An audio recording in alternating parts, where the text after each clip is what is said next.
इसमें कल अपने बंगाल की खाड़ी का तंत्र कंप्लीट कर लिया था।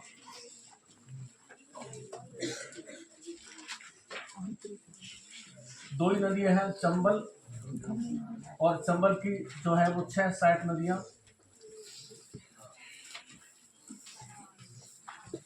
बनास है, काली सिंध है, पार्वती है, मेज है, चाकन है, कुराल है। ये चंबल और उसकी 6 सहायक नदियां, जिनकी आगे भी छोटी छोटी नदियां और हैं। और दूसरा जो है गंभीर और उसकी सहायक नदियां। गंभीर की कौन सी सहायक नदी थी? पार्वती सेकंड।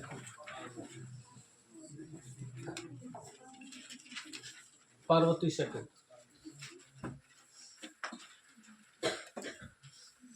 चंबल और गंभीर दोनों डायरेक्ट किस में मिलती है? यमुना में। और यमुना से कहाँ मिलती है?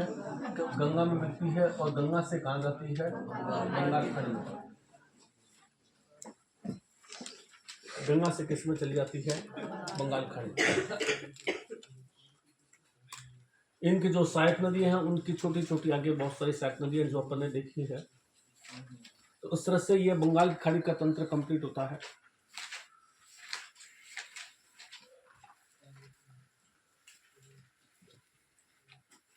पार्वती फर्स्ट पर पार्वती बांध कहाँ है? कोटा में। और पार्वती सेकंड पर पार्वती सेकंड बांध धौलपुर में।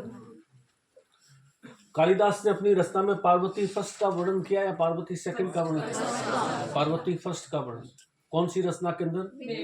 मेघदूत के अंदर। कालिदास की जो फेमस किताब है मेघदूत, उसमें पार्वती फर्स्ट का वर्णन है।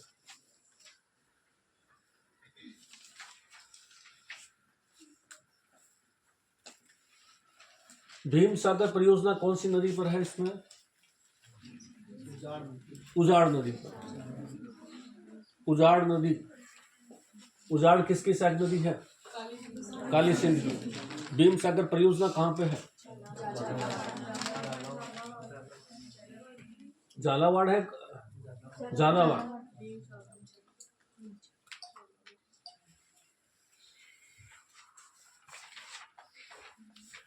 अगला आता है अपने आंतरिक नदियां। आंतरिक नदियां वे नदियां जो अकेले बहती है, रेगिस्तान में जमीन में विलुप्त हो जाती है, नदी तंत्र नहीं बनाती है, आंतरिक नदियां कहलाती है। प्राय अकेले ही बहती है, छोटी नदियां जाती है इसके अंदर। राजस्थान के कुल नदी तंत्र में 60% जो है वो किसका है? आंतरिक नदियों का। कुल नदी तंत्र में 60% नदियां जो है वो आंतरिक है। अब आंतरिक नदियां कौन कौन सी है?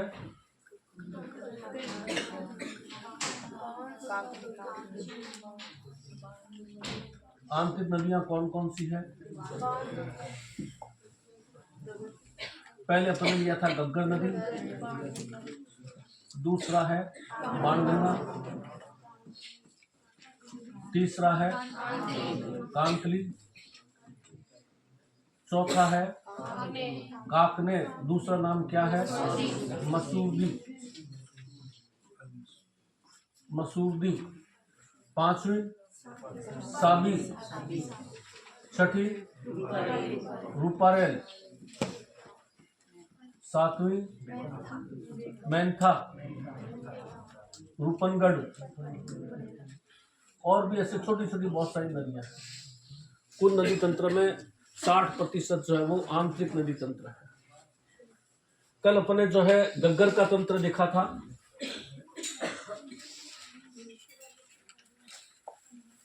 गग्गर नदी कहाँ से निकलती है? हिमाचल प्रदेश। कौन सी पहाड़ियां हैं? शिवालिक की पहाड़ियां। हिमाचल प्रदेश से कहाँ गई है? हरियाणा। हरियाणा से कहाँ गई? हनुमानगढ़। कौन से गांव से? टिब्बी गांव से। हनुमानगढ़ में एंटर करती है, कौन सी झील का निर्माण करती है? तलवाड़ा झील। हनुमानगढ़ में सिटी नीचे है, गग्गर ऊपर की तरफ बहती है। अगर यहाँ थोड़ा सा भी पानी ज्यादा आ जाए तो बाढ़ कहाँ आती है? हनुमानगढ़। जैसे अपन ने लूनी का पढ़ा था, सेम वही प्रोसेस यहाँ पर भी है। अरावली में बरसात होती है तो बाढ़ कहाँ आती है? बालोतरा। हिमालय में शिवालिक की पहाड़ियों पर बरसात होती है, बाढ़ कहाँ आती है? हनुमानगढ़। हनुमानगढ़ में गग्गर के किनारे दो सभ्यताएं हैं। हरियाणा में कौन सी सभ्यता है? बनवाली सभ्यता। हनुमानगढ़ में कल दो सभ्यताएं लिखाया था, कौन कौन सी है? कालीबंगा सभ्यता और रंगमहल सभ्यता है। पीलीबंगा भी कह सकते हैं। कालीबंगा, पीलीबंगा, रंगमहल। हनुमानगढ़ का किला कौन सा है? बटमेर। ये भी गग्गर के किनारे है। हनुमानगढ़ के अंदर गग्गर की उपजाऊ मिट्टी क्या कहलाती है? काठी, जलोढ़ का एक प्रकार है। और किसकी खेती के लिए फेमस है? चावल की खेती। राजस्थान में चावल की खेती अधिकतर कहाँ होती है? हनुमानगढ़ के अंदर। गग्गर के अपवाद क्षेत्र में गग्गर की जो उपजाऊ मिट्टी होती है वो काठी या बग्गी कहलाती है। हनुमानगढ़ से आगे ये कहाँ पे? गंगानगर के अंदर। और गंगानगर से अगर पानी ज्यादा आ रहा है तो आगे बॉर्डर क्रॉस कर दे, कहाँ चली गई? पाकिस्तान। कौन सा जिला है यहाँ पर? बहावलपुर। कौन सा किला है? फोर्ट अब्बास। फोर्ट अब्बास को घेर करके वो समाप्त हो गई। फोर्ट अब्बास को घेर करके समाप्त हो गई। तो हरियाणा, हिमाचल प्रदेश से आई है और बहावलपुर तक चली है। कुल लंबाई कितनी है इसकी गग्गर की? और राजस्थान में लंबाई कितना है? आंतरिक प्रवाह की सबसे लंबी नदी है। आंतरिक प्रवाह में सबसे लंबी नदी है गग्गर नदी। 465 तो 465 और 100, 465 और 100। तो आंतरिक प्रवाह की जो है ये सबसे लंबी नदी है गग्गर नदी। राजस्थान की एकमात्र अंतर्राष्ट्रीय नदी है। हिमाचल प्रदेश में बह रही है, हरियाणा में बह रही है, राजस्थान में बह रही है, पाकिस्तान चली गई है। अंतर्राष्ट्रीय नदी है, एकमात्र नदी है जो उत्तर दिशा से राजस्थान में एंटर करती है। एकमात्र नदी जो उत्तर दिशा से राजस्थान में एंटर करती है। इस नदी के बहुत सारे नाम भी अपन ने पढ़े थे। सरस्वती नाम, दृष्टदंती नाम, नाली नाम, मृत नाम। आकरा इसको पाकिस्तान में जाती पहले। आकरा पाकिस्तान। अभी ऑपरेशन सिंदूर के दौरान भारत सरकार ने एक समझौता रद्द किया था, भारत पाकिस्तान सिंधु जल समझौता। कब हुआ था इस सिंधु जल समझौता?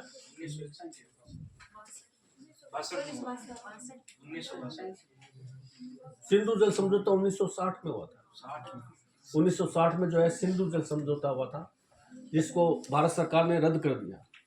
ऑपरेशन सिंदूर के दौरान सस्पेंड कर दिया। तो इस यहाँ पर भी राजस्थान में भी मांग उठती कि गग्गर का पानी जो पाकिस्तान की तरफ जा रहा है उसको रोका जाए। यहाँ कोई बांध बना दिया जाए, कोई लेक बना दी जाए ताकि पानी जो है खुद यूज कर सकें, आगे ना जाए। इसकी भी मांग उठती है। गग्गर के बाद में सेकंड नदी आती है बाणगंगा। बाण से निकली हुई गंगा। किसके बाण से निकली हुई है? अर्जुन के बाण। पांडव था अर्जुन, पांडवों को 12 वर्ष का वनवास हुआ था, 1 वर्ष का अज्ञातवास हुआ था। अज्ञातवास उन्होंने कहाँ बिताया था? मत्स्य महाजनपद। मत्स्य महाजनपद की राजधानी कौन सी थी? बैराट। और इसी बैराट की पहाड़ियों पर तीर चला करके बाणगंगा नदी का उद्गम अर्जुन ने किया था।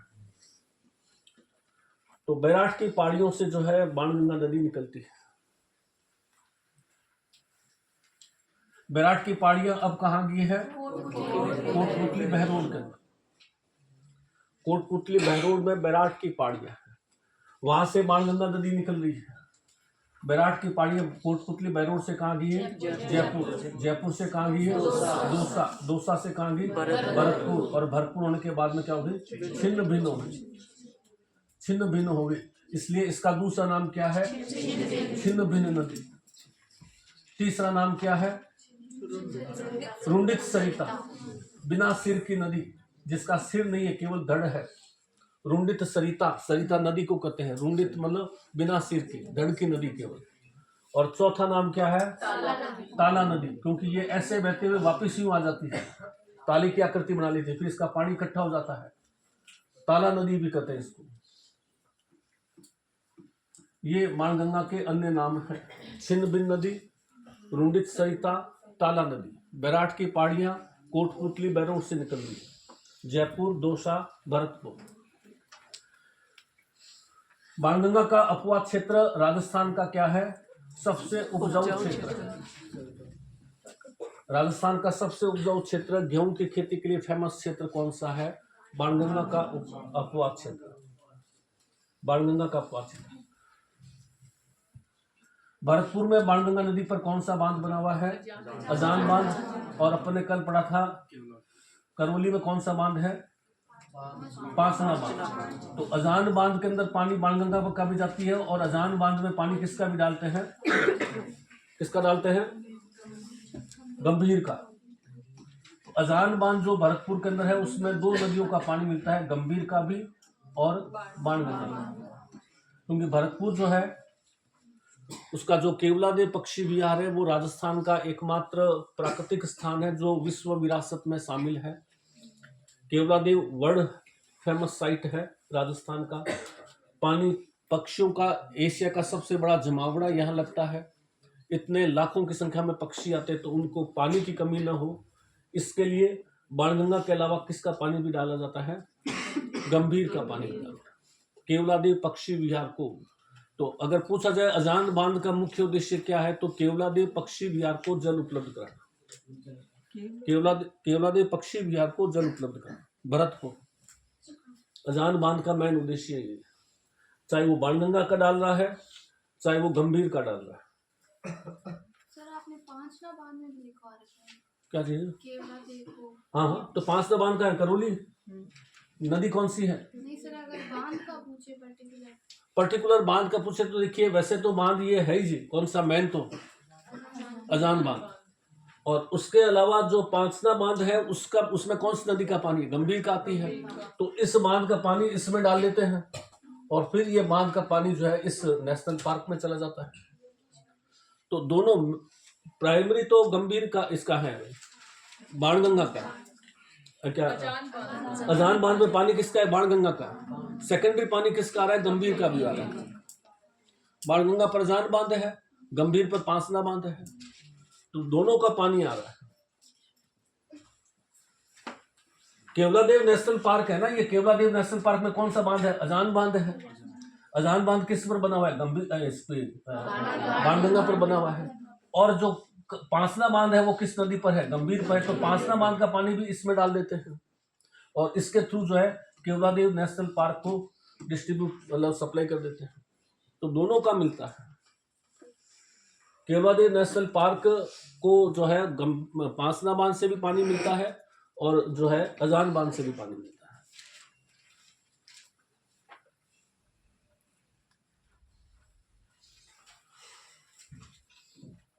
दौसा कौन सा बांध बताया था? मानदोसा। जयपुर कौन सा बांध बताया था? रामगढ़ बांध। अभी रिसेंटली क्यों चर्चा में रहा? कृत्रिम वर्षा करवाने का प्रयास किया गया जो असफल रहा, जो कि असफल रहा। और दूसरा कौन सा बांध है? कनोता बांध। मछली पालन में राजस्थान का सबसे बड़ा बांध। मछली पालन का राजस्थान का सबसे बड़ा बांध।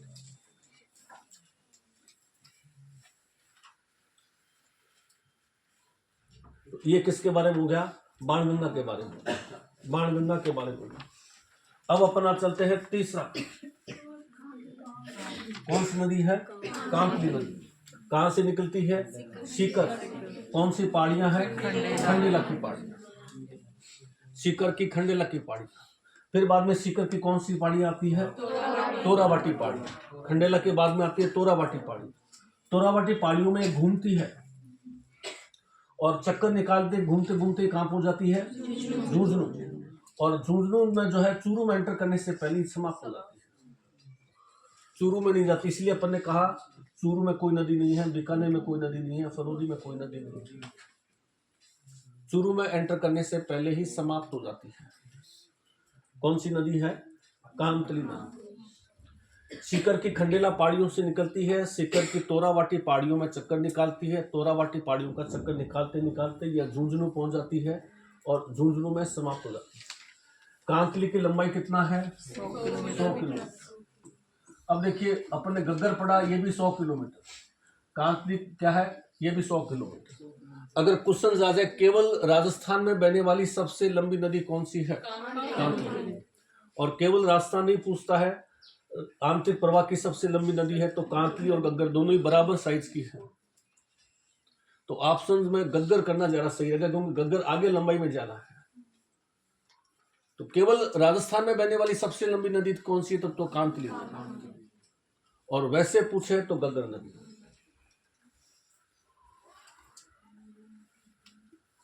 कांतली नदी के किनारे कौन सी सभ्यता है, गणेश्वर सभ्यता। कहाँ पे है, सीकर में। झुंझुनू में कौन सी सभ्यता है, सुनारी सभ्यता। ये कहाँ पे है, झुंझुनू में। दो सभ्यताएं हैं, दो सभ्यताएं हैं कांतली के किनारे, गणेश्वर सभ्यता और सुनारी सभ्यता। काकने या मसूरदी कहां से निकलती है, जैसलमेर। कौन से गांव से, कोटड़ी गांव से। कितना किलोमीटर बहती है, 17 किलोमीटर। 17-18 किलोमीटर बहने के बाद में कौन सी झील बनाती है, बुद्ध झील। क्या विशेषता होगी, आंतरिक प्रवाह की सबसे छोटी नदी। आंतरिक प्रवाह की सबसे छोटी नदी, सबसे बड़ी तो गग्गर और राजस्थान की सबसे बड़ी तो कांतली, और आंतरिक प्रवाह की सबसे छोटी नदी काकने या मसूरदी जैसलमेर के अंदर बहती है। जैसलमेर के कोटड़ी गांव से निकलती है, जैसलमेर के बुद्ध झील में समाप्त हो जाती है। साबी नदी कहां से निकलती है, जयपुर। कहां से निकलती है, जयपुर से। सेवर की पहाड़ियां। जयपुर से कहा जाएगी कोटपुतली बहरोड। कोटपुतली बहरोड से कहा जाएगी खैरतर तिजारा, और खैरतर तिजारा से कहा जाएगी हरियाणा, और हरियाणा में कहाँ खत्म होगी, पटौदी। गुड़गांव के पास, गुड़गांव के पास पटौदी में समाप्त हो जाएगी। हरियाणा के अंदर गुड़गांव के पास जगह पटौदी, वहां समाप्त हो जाएगी। आज भी इस नदी में बाढ़ आती है। मुगल काल में भी इसमें बाढ़ आती थी। अकबर के समय इस नदी के अंदर बाढ़ को रोकने का बहुत प्रयास हुआ था, लेकिन असफल रहा। तो कहते हैं कि एक नदी जिसके सामने मुगल बादशाह भी हार गया था, वो कौन सी नदी थी, साबी नदी। मुगल बादशाह भी इस नदी के प्रवाह को नहीं रोक सका था। तो वैसे ऐतिहासिक रूप से बहुत फेमस नदी है साबी। सेवर की पहाड़ियां जयपुर से निकलती है, कोटपुतली बहरोड खैरथल तिजारा होते हुए हरियाणा के गुड़गांव में जाती है, समाप्त हो जाती है। अभी भी इस नदी से वहां बाढ़ आती है, और मुगल काल से ही बाढ़ आ रही है। बाकी इसके किनारे कोई सभ्यता नहीं है। रूपारेल, रूपारेल कहाँ बहती है, अलवर।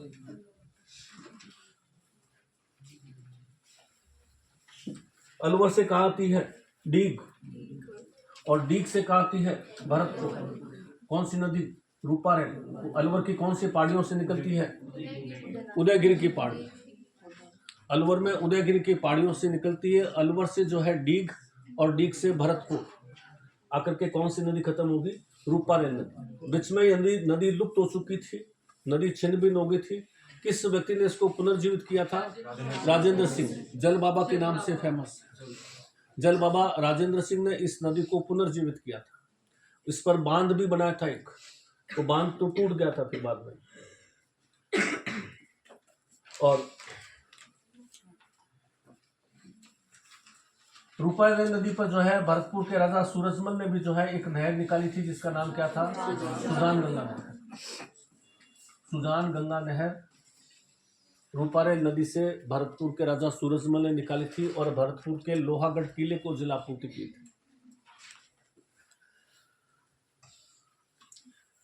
मेंथा कहां से निकलती है, मनोरपुर जयपुर से निकल करके कहां गिरती है, सांबर झील, नागौर की इधर की तरफ सांबर झील के अंदर। कौन सा तीर्थ स्थान इसके पीछे है, मेंथा क्या है, अपन ने पढ़ा है सर्वाधिक लवण आपूर्ति करती है। तो तीर्थ स्थल का नाम क्या है, लूणखा, लूणवा। लूणवा, लूणवा तीर्थ स्थल जो है वो रूपारेल नदी के किनारे, इसके मेंथा नदी के किनारे जैनियों का फेमस तीर्थ स्थल है। रूपनगढ़ है, नाग पहाड़ियां अजमेर से निकल करके ये भी सांबर झील में गिर रही है। इसके किनारे भी एक फेमस तीर्थ स्थल है निम्बार्क संप्रदाय। सलीमाबाद, निम्बार्क संप्रदाय का फेमस तीर्थ स्थल है सलीमाबाद के अंदर, अजमेर में, किशनगढ़ अजमेर के अंदर, वो इसी नदी के किनारे है। ये हमारे पास में आंतरिक प्रवाह की नदियां आ गई। अब हमारे पास में दो चार एक जो नए प्रोजेक्ट, एक तो ईस्टर्न राजस्थान कैनाल प्रोजेक्ट है, वो सबसे बड़ा सबसे इंपॉर्टेंट, वो तो अपन ने पढ़ लिया। नया प्रोजेक्ट अभी जो है 2024 से शुरू हुआ है। कुछ परियोजनाएं पहले से चल रही है, जिसमें ताखली सिंचाई परियोजना है, कहाँ पर चल रही है, कोटा के अंदर है। मुंडोती सिंचाई परियोजना है, अजमेर के अंदर है। और एक और एक दो नई परियोजनाएं जो है वो और लेंगे। उसके बाद में हमारे पास में आएंगे ऐसे बांध जो राजस्थान से बाहर बने हुए हैं। ये तो अपने राजस्थान के बांध लिए, जो राजस्थान से बाहर बने हुए हैं, लेकिन राजस्थान सरकार ने पैसा लगा रखा है और जिसमें राजस्थान सरकार की हिस्सेदारी है। हिस्सेदारी के बांध में सबसे फेमस बांध आता है हमारे पास में बाखड़ा नांगल।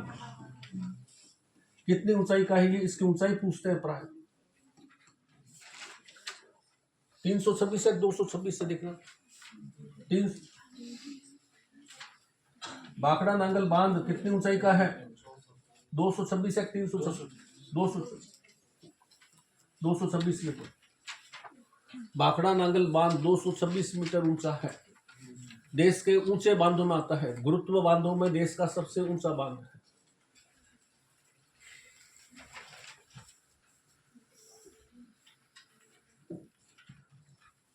बाखड़ा से जो है नहर निकलती है जो हनुमानगढ़ को पीने का पानी, हनुमानगढ़ में सिंचाई सुविधा उपलब्ध कराती है। नांगल के अंदर बिजलीघर है और इस बिजलीघर में 15.2% हिस्सेदारी किसकी है, राजस्थान। अपने बीकानेर को जो बिजली आती है वो कहाँ से आती है, नांगल से आती है।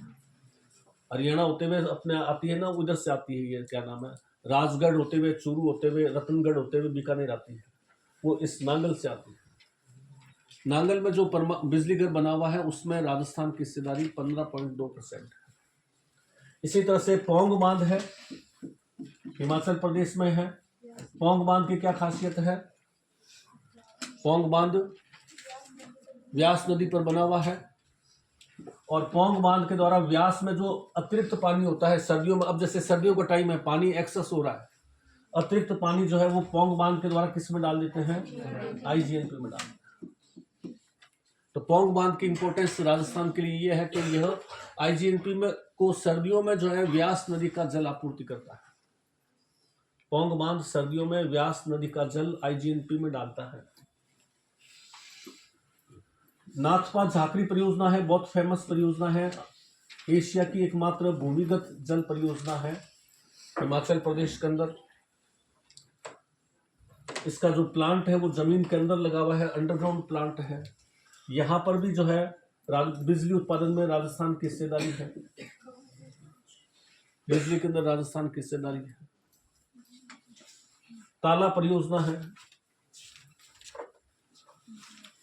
ये 3-4 परियोजना ऐसी है जो राजस्थान से बाहर है और राजस्थान की हिस्सेदारी, और उसके बाद में जो है वो मुख्य बिंदु आ जाता है। तो ये अपना नदियों वाला टॉपिक जो है वो कंप्लीट हो जाता है। नदियां बांध टॉपिक जो है वो कंप्लीट हो जाता है। अरब सागर की नदियां, बंगाल की खाड़ी की नदियां, आंतरिक नदियां, नई परियोजनाएं, अन्य राज्यों की संयुक्त परियोजनाएं।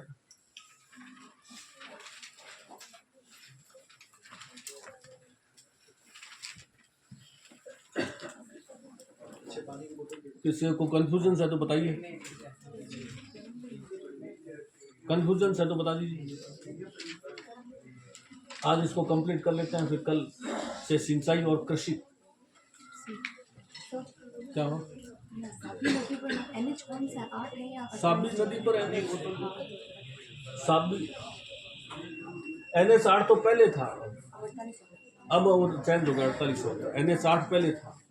NH8 जो है वो दिल्ली बॉम्बे है, जो राजस्थान में जो है अलवर से एंटर करके और डूंगरपुर तक, ये अब वो चेंज हो गया। NH8 अब चेंज हो गया। तो इसको कंप्लीट कर लीजिए आज। कल कहाँ तक लिखा हुआ है, बाणगंगा नदी।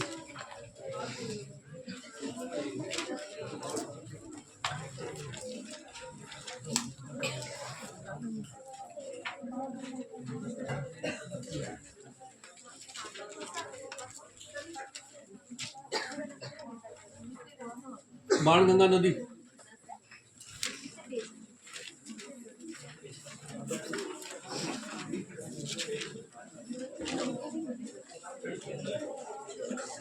उद्गम उद्गम बैराट की पहाड़ियां ब्रैकेट में कोटपुतली बहरोड, उद्गम बैराट की पहाड़ियां, उद्गम बैराट की पहाड़ियां ब्रैकेट में कोटपुतली बहरोड, बैराट की पहाड़ियां कोटपुतली बहरोड, कोटपुतली बहरोड से होता है।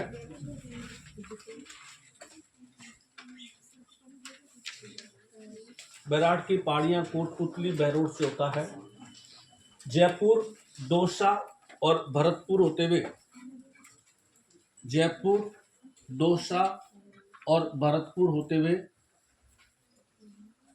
भरतपुर होते हुए यह छिन्न भिन्न हो जाती है। जयपुर, दौसा, भरतपुर होते हुए यह छिन्न भिन्न हो जाती है, यह छिन्न भिन्न हो जाती है। इसे रुंडित सरिता, इसे रुंडित सरिता, रुंडित सरिता अथवा ताला नदी भी कहते हैं। रुंडित सरिता अथवा ताला नदी भी कहते हैं। रुंडित सरिता अथवा ताला नदी भी कहते हैं। इसका अपोहा क्षेत्र, इसका अपोहा क्षेत्र राजस्थान का सबसे उपजाऊ क्षेत्र है। राजस्थान का सबसे उपजाऊ क्षेत्र है। राजस्थान का सबसे उपजाऊ क्षेत्र है।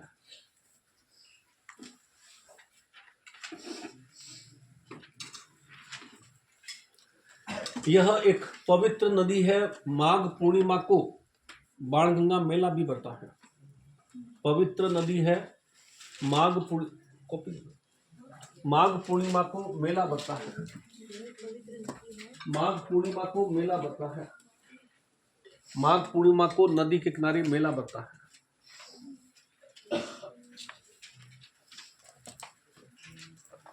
बांध, बांध, पहला बांध लिखिए, अजान बांध भरतपुर, अजान बांध भरतपुर, अजान, अजान बांध भरतपुर, अजान बांध भरतपुर। ये बांध भरतपुर के केवलादेव पक्षी विहार को, यह बांध भरतपुर के केवलादेव पक्षी विहार को, भरतपुर के केवलादेव पक्षी विहार को जल उपलब्ध कराता है। भरतपुर के केवलादेव पक्षी विहार को जल उपलब्ध कराता है।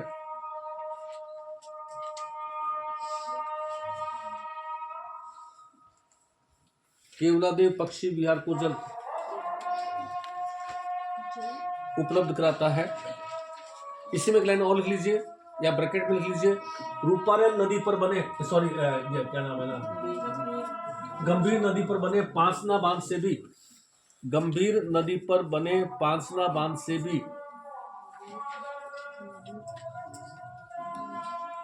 गंभीर नदी पर बने पांचना बांध से भी, पांचना बांध से भी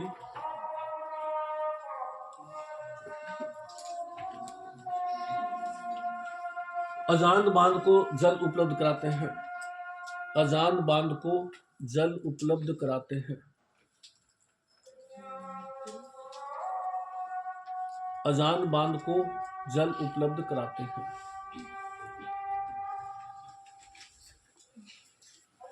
दूसरा, माधो सागर बांध, माधो सागर बांध दौसा,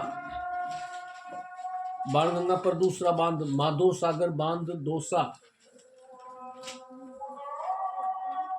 माधव सागर बांध।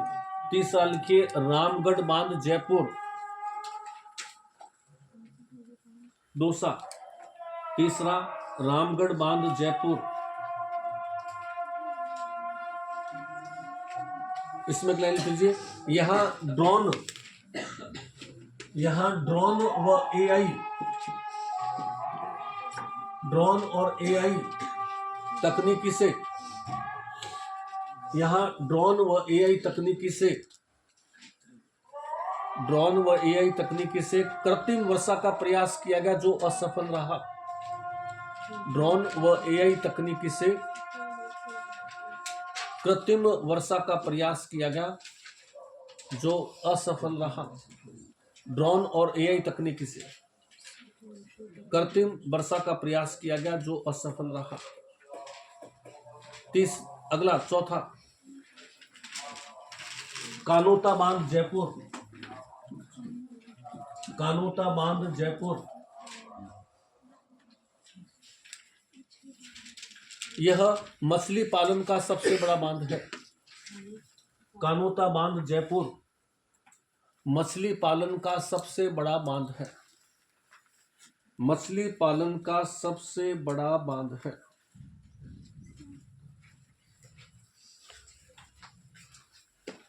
अगली नदी, नेक्स्ट, कांतली नदी। कांतली नदी, कांतली नदी का न आधा, कांतली नदी सीकर की खंडेला पहाड़ियों से निकलती है। सीकर की खंडेला पहाड़ियों से निकलती है। सीकर की खंडेला पहाड़ियों से निकलती है। सीकर की तोरावाटी पहाड़ियों में चक्कर निकालती है। सीकर की तोरावाटी पहाड़ियों में चक्कर निकालती है। तोरावाटी पहाड़ियां, सीकर में तोरावाटी पहाड़ियों में चक्कर निकालती है। तोरावाटी पहाड़ियों में चक्कर निकालती है। अंत में झुंझुनू जाकर समाप्त हो जाती है। झुंझुनू जाकर समाप्त हो जाती है। झुंझुनू जाकर समाप्त हो जाती है। विशेषता, पहली विशेषता,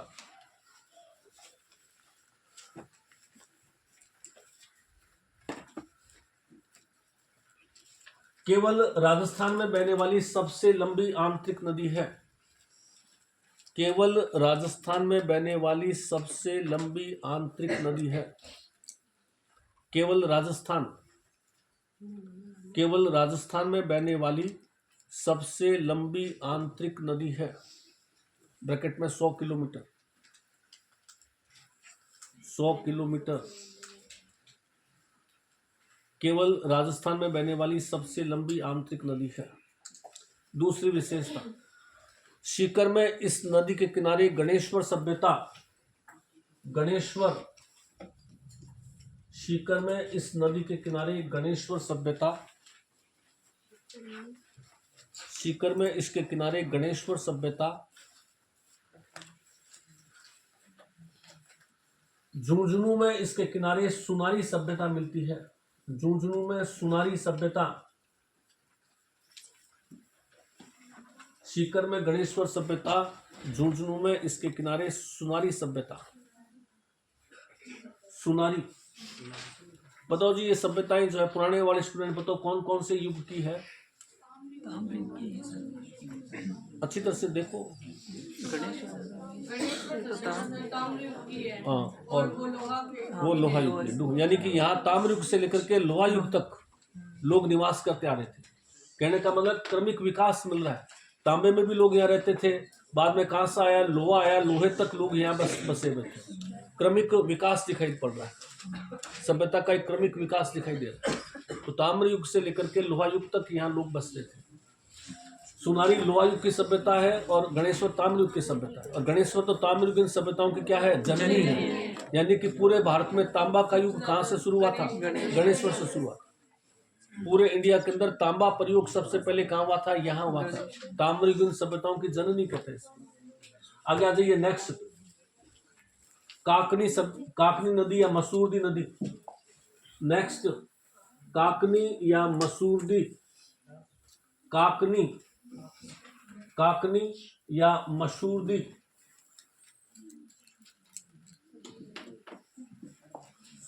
काकनी नदी या काकने नदी ऑब्लिक मसूरदी नदी।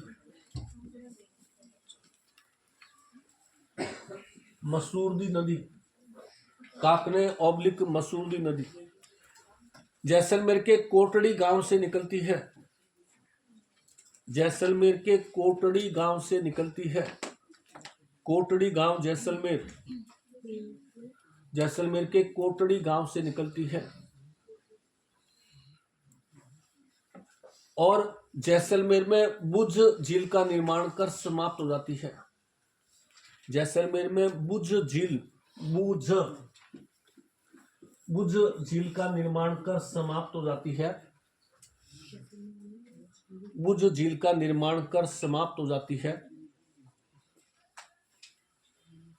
आंतरिक प्रवाह की सबसे छोटी नदी है।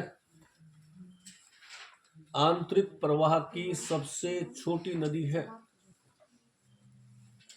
आंतरिक प्रवाह की सबसे छोटी नदी है। लंबाई 17-18 किलोमीटर के आसपास। 17 किलोमीटर कर दो चाहे 18 कर दो, एक ही बात। लंबाई 17 किलोमीटर। आंतरिक प्रवाह की सबसे छोटी नदी है, 17 किलोमीटर। चौथा, साबी नदी। साबी नदी,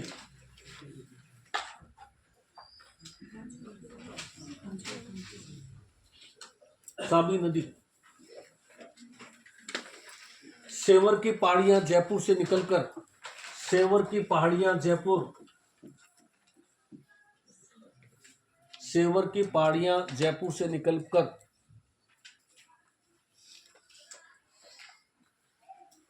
कोटपुतली बहरोड, कोटपुतली बहरोड और खैरथल तिजारा, खैरथल तिजारा होते हुए, कोटपुतली बहरोड खैरथल तिजारा होते हुए है। किसका क्या नाम है? हाँ, भरतरी नगर। अपडेट हो वो भरतरी नगर। खैरथल तिजारा का नया नाम जो है वो ध्यान रखिए आप। कोटपुतली बहरोड खैरथल तिजारा ऑब्लिक ब्रैकेट में कर दीजिए भरतरी नगर। वर्तमान में इसको भरतरी नगर का नाम दे दिया, भरतरी नगर। खैरथल तिजारा ब्रैकेट में भरतरी नगर होते हुए हरियाणा के गुड़गांव, हरियाणा में पटौदी, पटौदी के पास समाप्त हो जाती है। हरियाणा के पटौदी, पटौदी, पटौदी शहर के पास समाप्त हो जाती है। पटौदी के पास से समाप्त हो जाती है।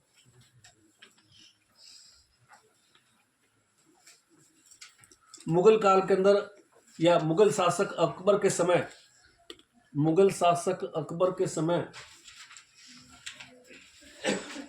मुगल शासक अकबर के समय इस नदी में बाढ़ को रोकने का एक विफल प्रयास हुआ था। इस नदी से बाढ़ रोकने का, बाढ़ रोकने का एक असफल प्रयास हुआ, असफल प्रयास हुआ।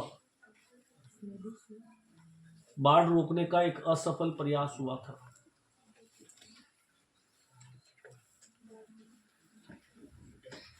रूपारेल नदी। नेक्स्ट, रूपारेल नदी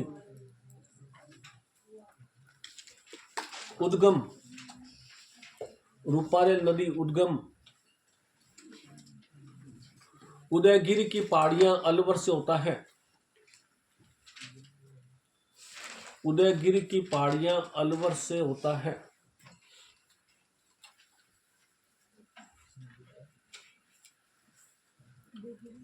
उदयगिरी की पहाड़ियां अलवर से होता है।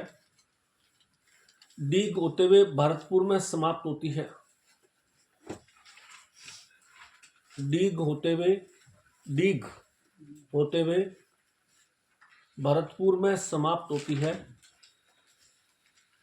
डीग होते हुए भरतपुर में समाप्त होती है।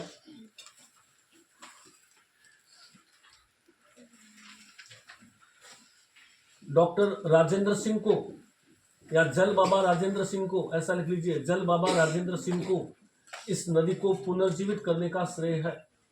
जल बाबा राजेंद्र सिंह, डिस्कस कर चुके अपन पहले। जल बाबा राजेंद्र सिंह को इस नदी को पुनर्जीवित करने का श्रेय है। इस नदी को पुनर्जीवित करने का श्रेय है। जल बाबा राजेंद्र सिंह को इस नदी को पुनर्जीवित करने का श्रेय है। पैराग्राफ चेंज करके, भरतपुर के राजा सूरजमल ने, भरतपुर के राजा सूरजमल ने, भरतपुर के राजा सूरजमल ने इस नदी से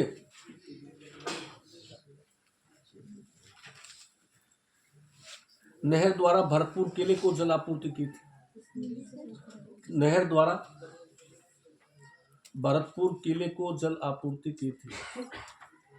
नहर निकालकर भरतपुर के लोहागढ़ किले को जल आपूर्ति की गई। भरतपुर के लोहागढ़ किले को जल आपूर्ति की गई।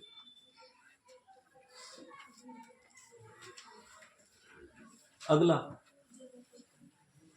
मैंथा नदी। मैंथा नदी, मैंथा नदी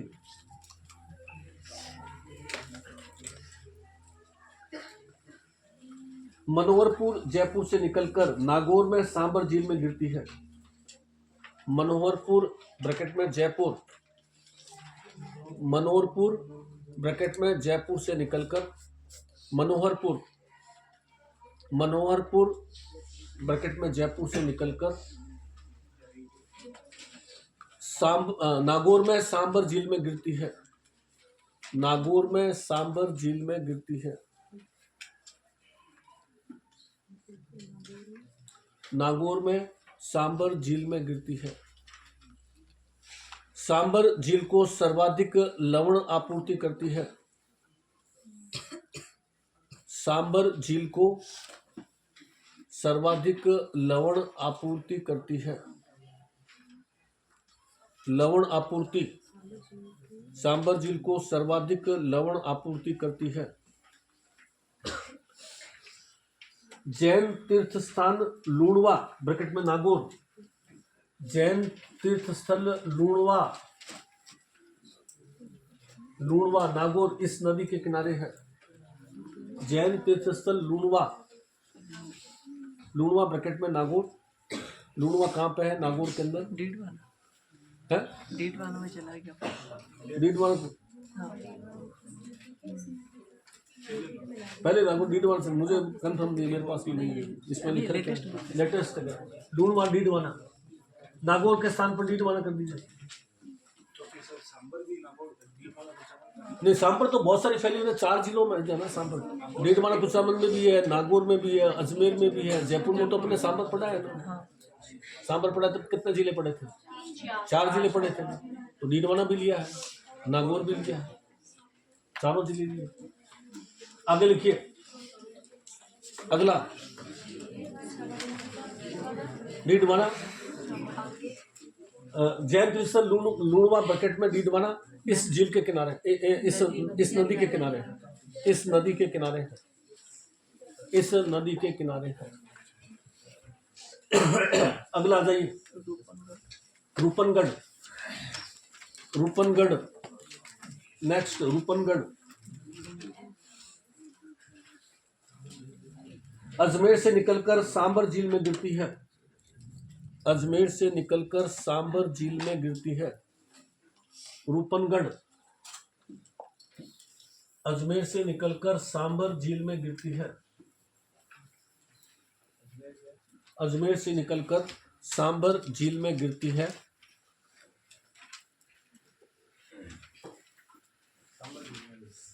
निम्बार्क संप्रदाय, निम्बार्क संप्रदाय का तीर्थ स्थल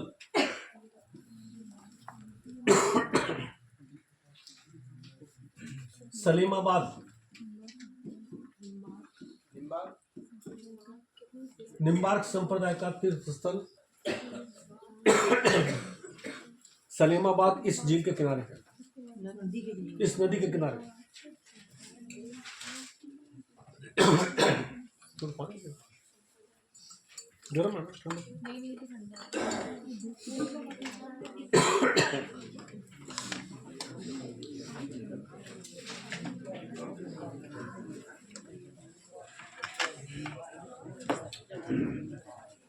अब लिखे निर्माणाधीन परियोजनाएं। निर्माणाधीन परियोजनाएं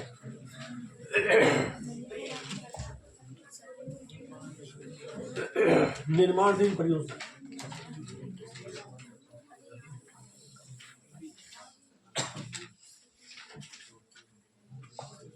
पहला आता है ताखली।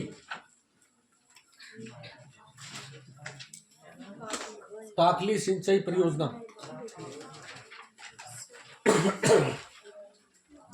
ताखली सिंचाई परियोजना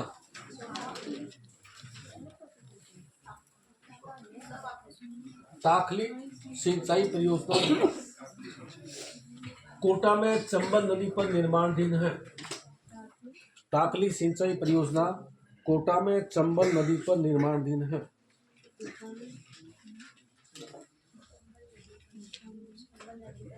चंबल नदी पर निर्माणाधीन है।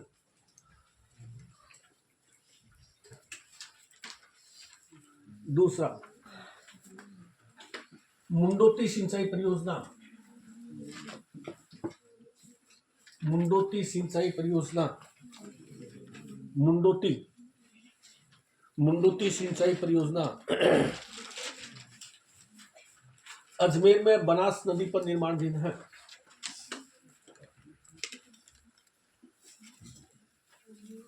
अजमेर में बनास नदी पर निर्माणाधीन है।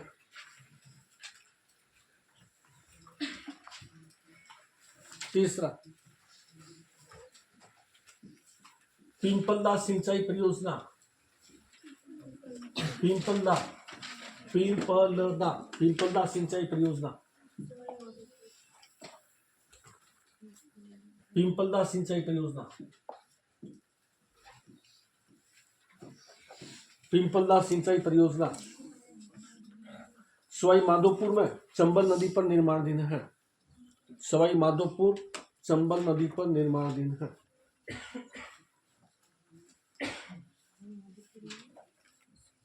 चंबल नदी पर निर्माणाधीन है। एक अभी नई परियोजना का उद्घाटन हुआ है, काली तीर सिंचाई परियोजना। काली तीर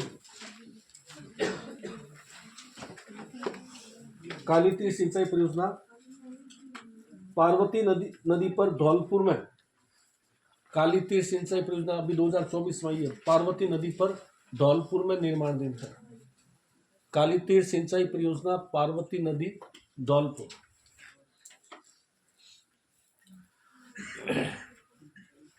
अब आगे काली तीर सिंचाई परियोजना पार्वती नदी पर धौलपुर निर्माण।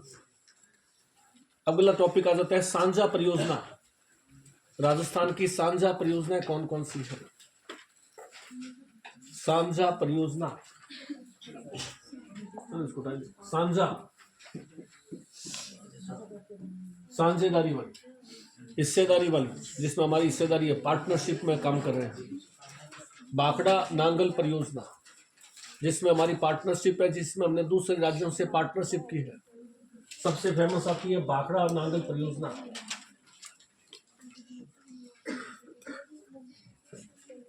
बाखड़ा नांगल परियोजना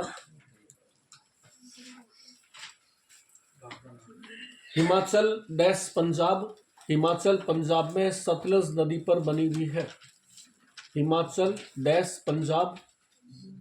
हिमाचल और पंजाब में सतलुज या सतलुज नदी पर बनी हुई है।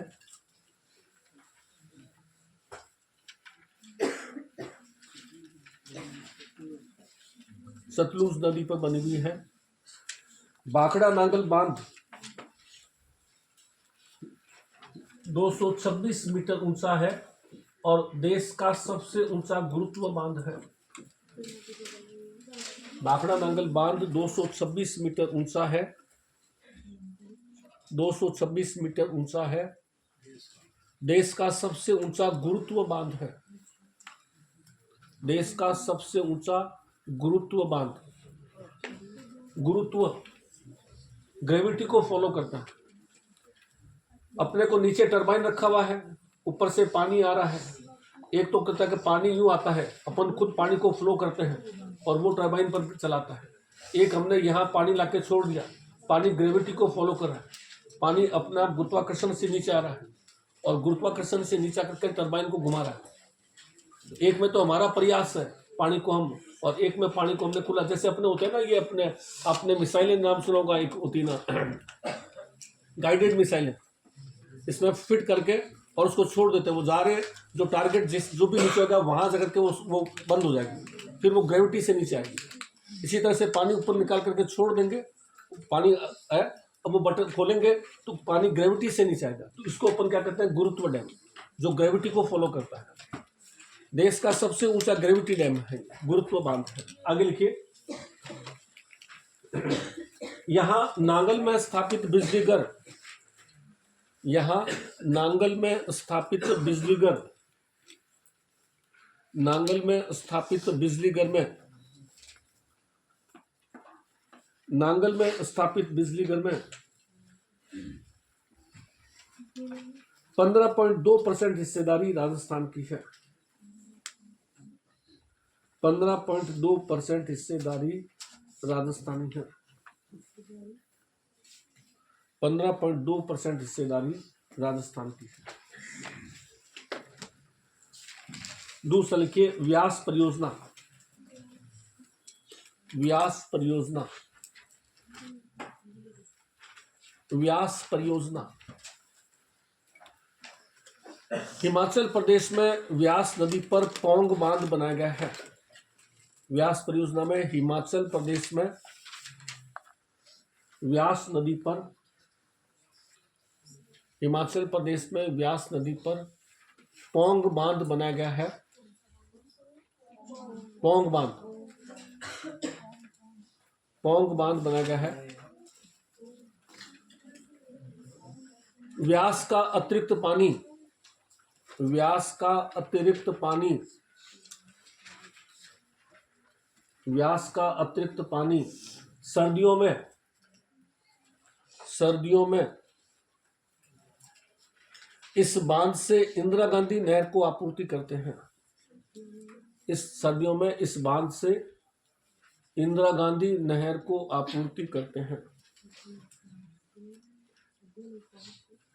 इस बांध से इंदिरा गांधी नहर को आपूर्ति करते हैं। कल रात को मावठ आई थी, कहां से आई थी मावठ? ये कौन से किसानों के चेहरे खिल गए इससे? गेहूं के, golden grow, golden grow. Rajasthan में कौन सी दिशा से आई थी ये? इधर से आई थी। कौन सी दिशा से आएगी? उत्तर पश्चिम दिशा से। इधर से नहीं आएगी, इधर से उत्तर पश्चिम दिशा से। और ठंडी हवा चलने लगी, उसको क्या कहते हैं? दाफत। ठंडी हवा चलने लगी, वो दाफत। और अगर पाला पड़ना शुरू हो जाए तो वो कैसे पड़ेगा? ओस की बूंद फसलों पर जमने लग जाए। पानी के रूप में ओस की बूंद गिर रही है, टेम्परेचर और लो गया, ओस की बूंद जमने लग जाएगी। पानी की बूंद है, तो वो जमने लगी, तो जमी भी ओस की बूंद क्या कहलाएगी? और कोहरा कैसे छाएगा? डस्ट, हवा ठंडी है, भारी है, नीचे डस्ट पार्टिकल ज्यादा है, नमी डस्ट पार्टिकल के चारों तरफ आ गई। आगे लिखिए, नेक्स्ट,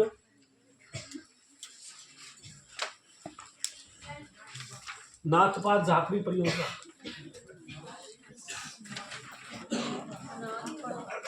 नाथपा झाकरी परियोजना,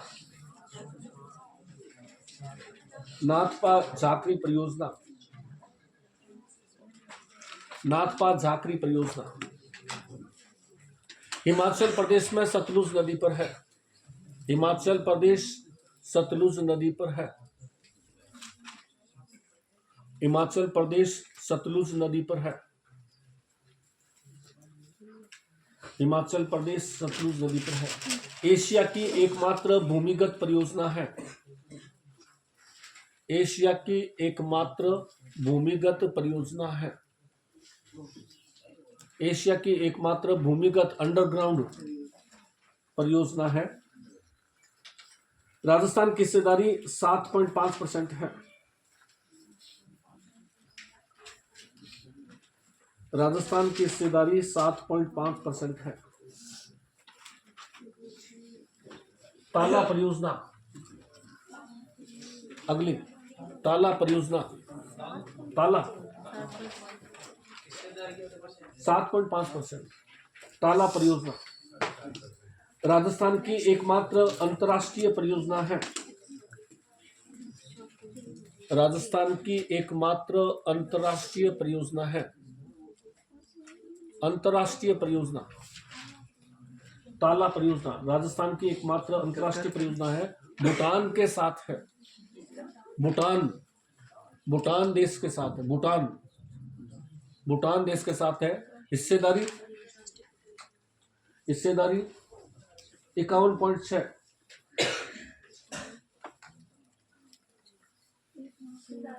%51.6 है।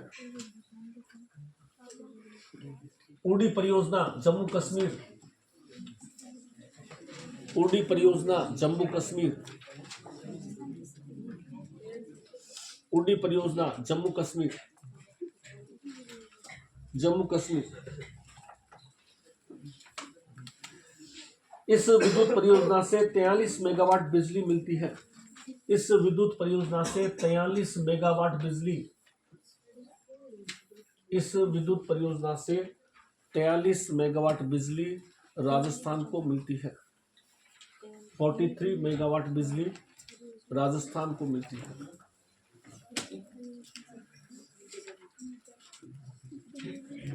और ये 4 लंबी नदियां, राजस्थान की 4 लंबी नदियां,